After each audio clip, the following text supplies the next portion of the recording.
Xin chào, chào mừng các bạn lại đến với một video khác của Leo Bio. Merchant Tree, một tính năng hoàn toàn mới, cho chúng ta rất nhiều thứ để khám phá và cũng yêu cầu rất nhiều thời gian để tìm hiểu nữa. Và đây là cái guide all-in-one về Merchant Tree của Leo dành tặng cho các bạn, những người đã theo dõi Leo trong từng video và những người sẽ sắp trở thành fan của Leo. Chúng ta cùng bắt đầu nhé!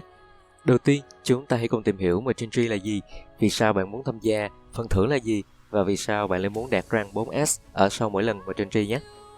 Merchant Tree hay còn gọi là đi buôn sẽ cho phép bạn trở thành một lái buôn thật thụ, chuẩn bị cho mình một chiếc xe ngựa, chở hàng hóa và đi từ thao này đến thao khác, mua và bán để đem về cho mình hàng tấn lợi nhuận.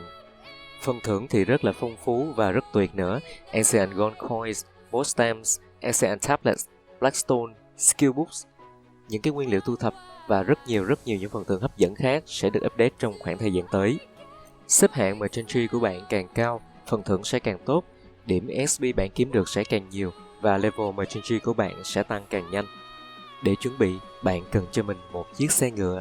Bạn sẽ được tặng một chiếc xe ngựa Tier 1 ở Trading Post và bạn có thể craft những chiếc xe ngựa có tier cao hơn bằng function Manage Wagon. Xe ngựa có tier càng cao, bạn sẽ càng mang theo được nhiều lương thực. LT càng cao cho phép bạn mang theo nhiều hàng hóa và bạn có thể sử dụng nhiều ngựa hơn ở những bản update sắp tới. Khi đã lắp ngựa vào xe, hãy chuyển đến function Merchant Tree. Ở đây, bạn có thể trông thấy chiếc xe ngựa của mình, đương nhiên rồi, và bạn cần 4 tùy tùng để hỗ trợ bạn trong chuyến đi. Bạn biết đó, đường tam tạng thì cần 4 đồ đệ, và bạn cũng vậy. Bạn có thể phái tối đa 4 worker ở trong cam để trở thành tùy tùng. Grade của worker càng cao, tùy tùng sẽ càng mạnh. Những chỉ số như là Vit, Dex hay là Strength sẽ không còn quan trọng nữa, và bây giờ bạn có thể trông thấy worker của bạn sẽ có thêm một vài chỉ số mới và Leo sẽ đề cập đến nó ở ngay phía sau, đừng lo lắng nhé. Bạn có xe ngựa, bạn có tùy tùng và bạn cần hàng hóa. Hàng hóa có thể được chế tạo ở trong cam của bạn hoặc bạn có thể thu thập từ việc farm quái. Bạn có thể mang theo bao nhiêu hàng hóa tùy thích miễn là xe ngựa của bạn có thể chứa hết. Lời khuyên của Leo là chỉ nên mang theo 1/3 số LT của xe ngựa. Như ở đây, Leo với 800 LT, Leo sẽ mang theo 66 vật phẩm, tương ứng với 198 LT. Bạn có xe ngựa, tùy tùng, hàng hóa và bạn cần lương thực. Trong giao diện Merchant Tree, bạn có thể check Daily Supply Food, có nghĩa là lượng lương thực tối đa bạn có thể sử dụng trong Merchant Tree hàng ngày. Merchant Tree level càng cao, Daily Supply Food sẽ càng nhiều. Bên cạnh đó, bạn có Food Capacity, có nghĩa là lượng lương thực tối đa bạn có thể mang theo trong mỗi lần Merchant Tree. Tier của xe ngựa càng cao, Food Capacity sẽ càng nhiều. Nói một cách đơn giản thì nếu như Daily Supply Food của bạn là 20k và Food Capacity là 10k, bạn có thể làm 2 lần Merchant Tree trong ngày hôm đó. Rất đơn giản và dễ hiểu phải không các bạn? Khi giai đoạn chuẩn bị đã xong, hãy bắt đầu một chuyến đi buôn. Bạn bắt đầu từ đâu không quan trọng. Trước tiên, hãy check xem ở những thao gần đó, bạn sẽ bán được hàng hóa mang theo ở đâu với giá cao nhất. Bạn cũng có thể đợi Traveler Reset mỗi 3 phút để kiểm tra lại. Một khi đã xác định được điểm đến, bước tiếp theo là check xem bạn có thể mua lại bao nhiêu lương thực ở thao đó. 1k5 là ok, 1k thì tuyệt vời, 750 thì chấp nhận được, nhưng 500 có lẽ hơi quá thấp. Bạn cần tiêu hao một lượng lương thực để đi lại giữa các thao và bạn có thể khôi phục lại một lượng nhỏ theo cách này. Giả sử bạn hài lòng với lượng lương thực bạn có thể mua lại ở đó. Bước tiếp theo là check xem với những hàng hóa bạn có thể mua ở địa điểm bắt đầu, bạn có thể bán lại chúng ở địa điểm đến hay không. Nếu có thì thật sự rất là tuyệt vời.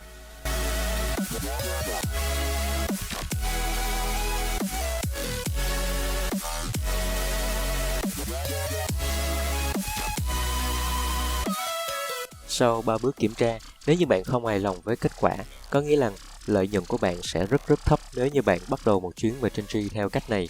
Hãy đơn giản là hủy bỏ chuyến Merchant Tree đó và bắt đầu lại sau 1 phút.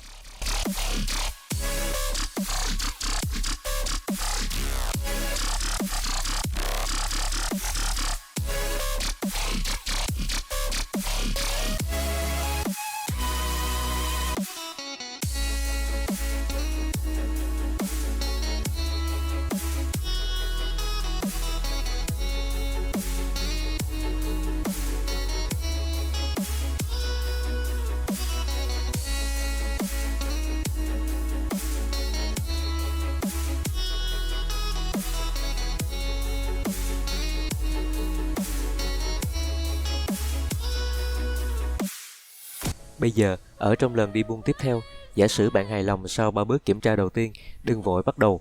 Hãy thực hiện bước kiểm tra thứ tư, xem với những thứ bạn có thể mua ở địa điểm đến, bạn có thể tiếp tục bán chúng ở nơi nào khác hay không. Sự thật là đôi lúc bạn sẽ gặp một vài hàng hóa mà bạn sẽ không thể bán chúng ở bất kỳ một nơi nào khác. Thật là một thảm họa.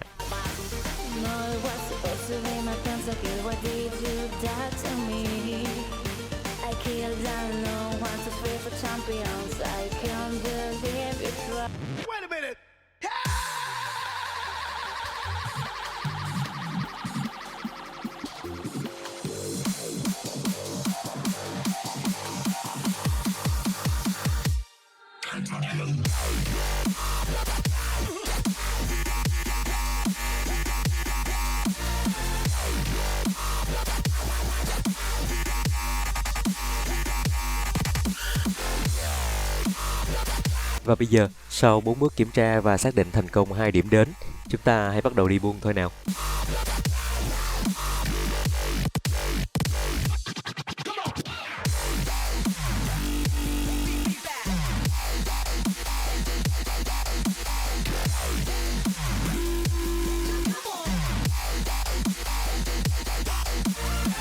Khác với khi đứng ở trong town, bạn sẽ tiêu hao lương thực cho khoảng mỗi 10 giây đứng ở bên ngoài map và cho khoảng mỗi 100 mét di chuyển.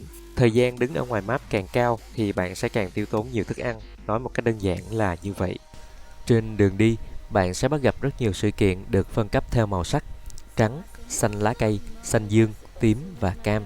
Tùy tùng của bạn sẽ giúp bạn xử lý các sự kiện một khi bạn click vào chúng, và bạn cần phải đứng ở trong vòng an toàn bao quanh sự kiện, trừ khi bạn muốn phân hủy quá trình đó, chỉ việc đi ra ngoài vòng an toàn. Bây giờ, chúng ta hãy nói về các cái chỉ số mới của Worker mà Leo đã đề cập đến từ trước. Bằng cách xử lý các sự kiện xác định, Worker có thể level up life skill của họ. Có 6 loại life skill tất cả tương ứng với 5 sự kiện bạn sẽ gặp ở trên đường đi: chặt cây, khai khoáng, hái thuốc, tìm kiếm và combat. Sự kiện fishing thì chưa được ra mắt. Và khi kết hợp life skill của tất cả 4 tùy tùng trong cùng một loại, bạn có thể nhận được thêm phần thưởng khi xử lý sự kiện. Leo sẽ lấy ví dụ rằng nếu như level chặt cây của 4 tùy tùng của Leo đạt tổng cộng là 400, thì Leo có thể đạt thêm 2 phần thưởng khi xử lý các sự kiện chặt cây.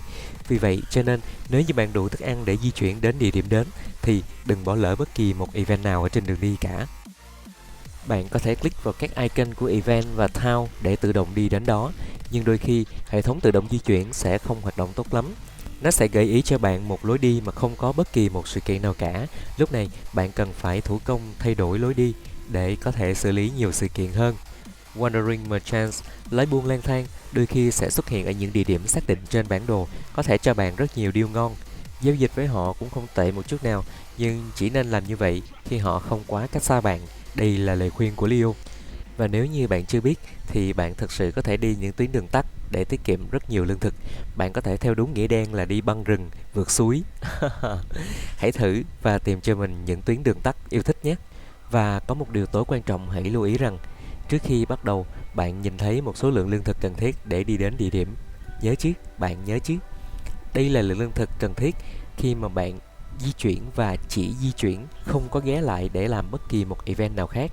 Vì vậy, hãy nhớ rằng nếu như lượng lương thực của bạn chỉ đủ để di chuyển thì đừng dừng lại để xử lý bất kỳ sự kiện nào nếu như bạn không muốn cạn kiệt lương thực trước khi đến địa điểm và bị đá ra khỏi Merchantry.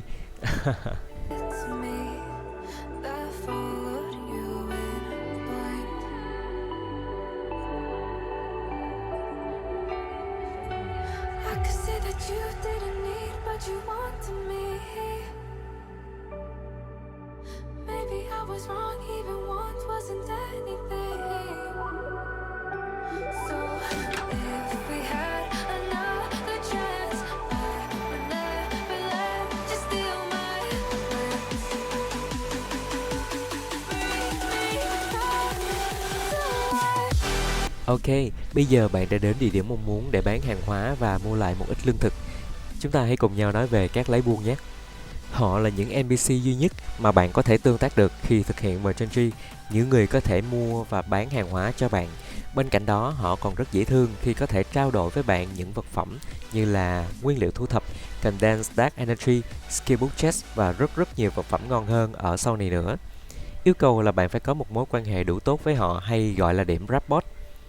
Bạn có thể có 30 điểm rapport miễn phí bằng cách đạt 100 Amity với họ, và bạn có thể tăng Amity một cách bình thường ở ngoài Merchantry, không có vấn đề gì cả. Khi xử lý các sự kiện trên đường đi, bạn có thể nhận được các rương bị phong ấn mà có thể nhờ các lái buôn để mở hộ. Trong hay ngoài Merchantry gì đều được cả. Hãy luôn nhớ rằng bạn thực sự đang đứng ở một cái map bình thường với tất cả những người chơi khác. Điểm đặc biệt là họ sẽ trông thấy bạn đang lái một chiếc xe ngựa. Chỉ vậy thôi, và bạn đang ở trong Merchantry mode. Và bây giờ, hãy lặp lại những bước kiểm tra lợi nhuận và chọn tiếp 2 địa điểm đến. Hãy luôn chọn cho mình 2 địa điểm đến. Đây là lời khuyên của Leo.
At night was born to find mythical, so mystical, think what you like. You could be the sword, the shield, defender of the people down below.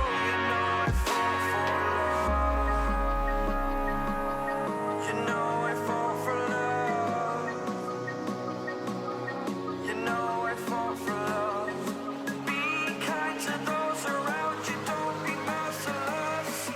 Remember me, for my name is Percy. Cuối cùng, nhưng cũng không kém phần quan trọng, Leo muốn share với các bạn một vài cái mẹo hữu dụng để các bạn có thể sử dụng trong Merchantry. Đó là mỗi 15 phút khi mà Traveloo được làm mới hoàn toàn thì tất cả các event ở trên map cũng sẽ được làm mới lại. Và cũng đừng quên hoàn thành nhiệm vụ hàng ngày ở Merchantry để nhận thêm nhiều silver nhé. Bạn có thể chọn nhiều địa điểm đến và lưu chúng trong một danh sách để sử dụng cho những lần sau nếu Merchantry của bạn đạt level 10. Cố gắng bán hết tất cả hàng hóa trên xe ngựa khi ghé một town và rời đi với một xe đầy ắp hàng hóa.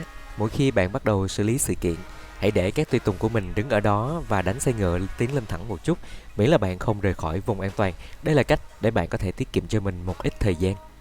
Hàng hóa đặc biệt, hay còn gọi là hàng hóa vàng, có thể được bán ở tất cả mọi nơi, trong khi đó thì hàng hóa bình thường hay là hàng hóa xanh chỉ có thể bán ở một vài town nhất định. Sau cùng, với thật nhiều luyện tập và rất nhiều thất bại thì 4S sẽ không còn là gì đó quá xa vời với các bạn. Leo tin là như vậy. Và đó là tất cả của video ngày hôm nay. Cảm ơn các bạn, cảm ơn thời gian của các bạn. Nếu các bạn thích video hay video có ích cho các bạn thêm một khía cạnh nào đó, hãy để lại cho Leo một like, share, subscribe, đăng ký theo dõi channel để không bỏ lỡ những video tiếp theo của Leo Bio nhé. Và đừng quên follow Leo ở trên Facebook nữa. Đừng bỏ lỡ những livestream của Leo luôn nha. Chúc các bạn luôn vui.